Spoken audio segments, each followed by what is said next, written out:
안녕하세요.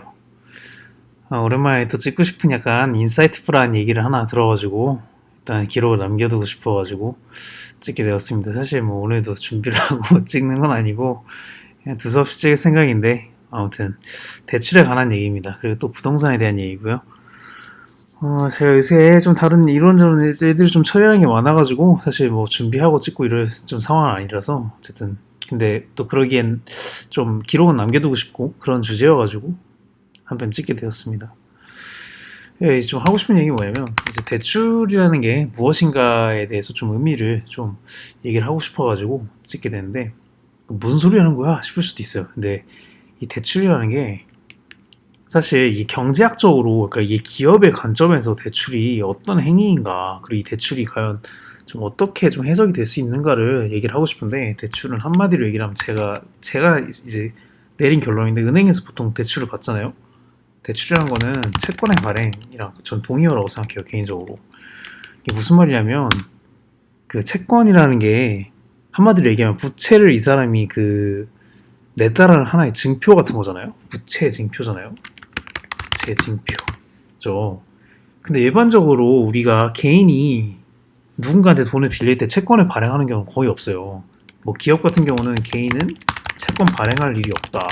일반적으로 그렇다는 거예요. 그러니까 개인은 일반적으로 뭐 누군가한테 내가 뭐 1,000원 빌려줄 테니 이자를 뭐 10% 줄게 이렇게 하는 경우가 거의 없어요. 개인은 이렇게 평생 뭐 할 일이 거의 없죠. 다 그냥 대부분 월급을 받고 뭐 이렇게 살아가고 하잖아요. 그리고 우리가 뭐 기업을 차릴 일도 없기 때문에 사실 이런 삶을 살아갈 확률은 사실 거의 없어요. 그러니까 개인은 채권 발행할 일이 거의 없다 보니까 대부분 근데 개인이 대출받을 일은 많아요.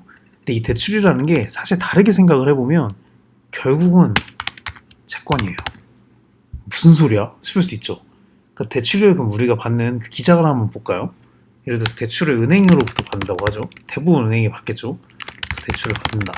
뭐 이게 제1금융권일 수도 있고 제2금융권일 수도 있겠지만 어쨌든 은행으로부터 다 대출을 받게 돼 있는데 그럼 이런 식으로 하죠. 1억을 뭐 대출을 받는다. 그럼 이자를 뭐 4% 줄게. 이렇게 얘기를 하겠죠. 은행에 우리가 이자를 갖다 주는 거잖아요. 그럼 이게 사실 은행의 입장에서 고객과의 거래를 생각해보자. 그러면 은행은 사실은요, 이게 은행이 개인의 채권을 사준 거예요. 이게 같은 원리예요. 생각을 해보면. 그러니까 기업 같은 경우는 이제 기업이 채권 발행하잖아요. 기업이 채권 발행. 내가 1억을 빌리고 싶어. 1억짜리 채권을 발행했어. 그럼 요거를 이제 다양한 방법으로 신주인수권으로 뭐 갚아주겠다 이런 경우도 있지만 뭐 1억을 예를 들어 회사채를 발행한다라고 하면 이게 대부분 뭐 기업 같은 경우는 뭐 5%의 이자를 준다고 하면 이제 어떤 개인이든 뭐 기관이 뭐 이걸 1억짜리 회사채를 사고 5%씩 이자를 받는다. 만기가 되면 1억을 돌려받는다. 이렇게 되겠죠, 일반적으로. 그러니까 한마디로 이제 개인이 사실은 그 대출을 받는 행위는 은행한테 1억을 받는다고 하면 1억을 이제 갚아준다라는 하나의 채권을 발행하고 은행은 이 개인한테 그 채권을 사준 거예요. 그래서 앞으로 대신 너가 한 4% 정도씩 1년에 갚아야 된다라고 얘기를 한 거죠. 그래서 은행 입장에서는 고객과의 거래를 위해서 어떻게 보면 이제 4%짜리 이자를 갚아준다라는 생각을 한 거예요. 은행으로 대출 받는다는 거는 4%짜리 이자를 받을 걸 은행이 약속을 이제 하고 개인으로부터 1억짜리 개인이 발행한 그 대출 그 1억을 사준 거예요. 즉 대출은 개인이 발행하는 채권이다. 이거예요. 제가 오늘 하고 싶은 얘기가 개인이 은행을 상대로 발행하는 채권. 이 얘기 왜 했냐? 또 이거 귀신 신나라 까먹는 이론적인 얘기 넌 왜 하는 거냐라고 얘기를 한다면 이제 핵심으로 들어갈게요. 이 관점에서 그러면 우리가 지금 채권 발행 입장에서 살펴보았잖아요. 그럼 여기서 우리가 아주 재밌는 포인트가 있어요. 이제 기간에 대한 건데요. 채권이라는 게 일반적으로 단기 채권과 장기 채권이 있죠. 단기 채권은 이자가 싸고 상대적으로 장기 채권은 이자가 비싸다. 아시죠 이거는. 그리고 또 재밌는 거는 경제 위기 상황이 오면 이자 금리 인하 시기가 오면 장기 채권의 가격이 폭등한다. 이걸 알고 계시죠, 다들? 왠지 다들 아시죠? 왜냐면 단기 채권은 아시다시피 단기니까 이 갭의 변화가 적잖아요. 그래서 단기 채권 같은 경우는 뭐 금리 인하가 돼도 4%짜리 채권이 뭐 1%가 되는 거잖아요. 그러니까 가격이 적게 올라가죠. 장기 채권은 어떻게 되죠? 특히 양적 완화 행위는 제가 뭐라고 말씀드렸었죠?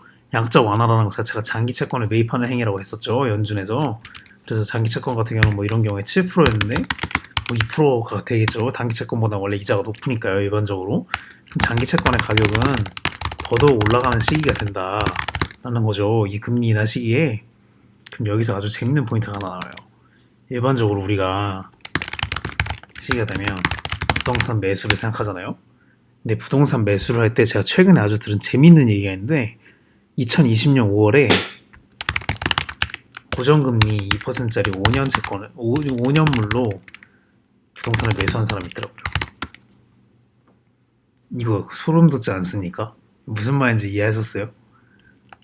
다르게 얘기하면 5년물이라고 하면 일반적으로 원래 건물을 3년물로 계약을 하잖아요. 근데 이 사람은 5년물로 계약을 한 거예요. 그러니까 다르게 얘기하면 장기 채권을 발행한 거예요. 개인이. 이해하셨어요? 다르게 얘기하면 장기 채권을 매도한 겁니다. 이해했나요? 일반적으로 이제 금리 인하 시기가 오면 TLT, EDV 같은 이거 뭔지 아시죠? ETF? 미국 장기채 ETF잖아요. 요거를 매도하잖아요. 매도하고 주식을 이제 매수하잖아요. 근데 이 사람은 사실은 대출을 5년물 장기채권 매도한, 그러니까 5년물 고정금리로 대출을 받아서 부동산을 샀잖아요. 다르게 얘기하면 이거는 미국 장기채 ETF를 그 당시에 팔고 주식이나 부동산을 매수한 거랑 같은 효과가 있는 거예요. 정말 대단하지 않아요? 저 이 얘기를 듣고 너무 충격을 받았어요. 이게 은행원이 사실 해준 얘기인데 뭐 어떤 은행원이랑 얘기하면 좀 애매하고 하여튼 굉장히 은행에서 조금 높으신 분이 얘기를 해준 거예요. 최근에 뭐 은행에 자주 갈 일이 있어가지고 좀 얘기를 하다가 또 좀 높으신 분을 알게 됐는데 아무튼간 고정금리 2% 5년물로 부동산을 매수했다라는 거예요. 금리 인하 시기에. 그 금리 인상 시기인 지금 이제 부동산을 매도할까 고민을 하고 계시다고 하시더라고요. 아무튼간 자, 다르게 얘기를 하면 금리 인하 시기에 폭풍 인하 시기 얘기하는 거예요. 코로나 같은 시기에 고정금리 만기가 긴 대출, 즉 장기 채권이죠. 장기 채권을 대출을 낸다. 장기 채권을 발행한다. 장기 채권을 매도하는 포지션이다. 같은 얘기인 거예요. TLT, EDB를 매도한 상황이다. 이걸 팔고 부동산을 샀다. 끝내주지 않아요? 이해하셨죠? 한마디로 얘기해서 이 금리 인하 시기에 고정금리 만기가 긴 대출을 껴서 이 대출을 내면 사실상 이자에서도 이득이고 싼 가격에 돈을 사실 빌리는 상황이 되는 거죠. 돈을 빌리는 게 아니에요. 사실은 이건 다르게 얘기하면 내가 장기 채권을 은행을 상대로 매도한 포지션이다. 즉 TLT EDB를 고가에 매도한 상황이고 이걸 팔고 부동산을 샀다 라는 얘기가 이 얘기의 결말입니다. 물론 주식을 샀을 수도 있겠죠. 이 사람이 만약에 부동산이 있는 상태였으면. 네, 그렇습니다. 자, 여기까지입니다. 이 얘기 듣고 소름이 돋았으면 참 좋았겠지만 제가 뭔가 좀 기승전결을 좀 재미없게 해가지고 소름이 돋으신 분이 있었을지 모르겠네요. 어쨌든간 그 폭풍 금리 인하 시기 이후에는 일반적으로 단기 CD 3개월물을 쓸 경우에는 원래 금리가 계속 올라가게 되어 있는 구조죠. 그래가지고 어쨌든 그 은행원 같은 경우는 한 번 더 조금 더 직설적으로 말씀을 드리면 2020년 5월에 부동산 매수를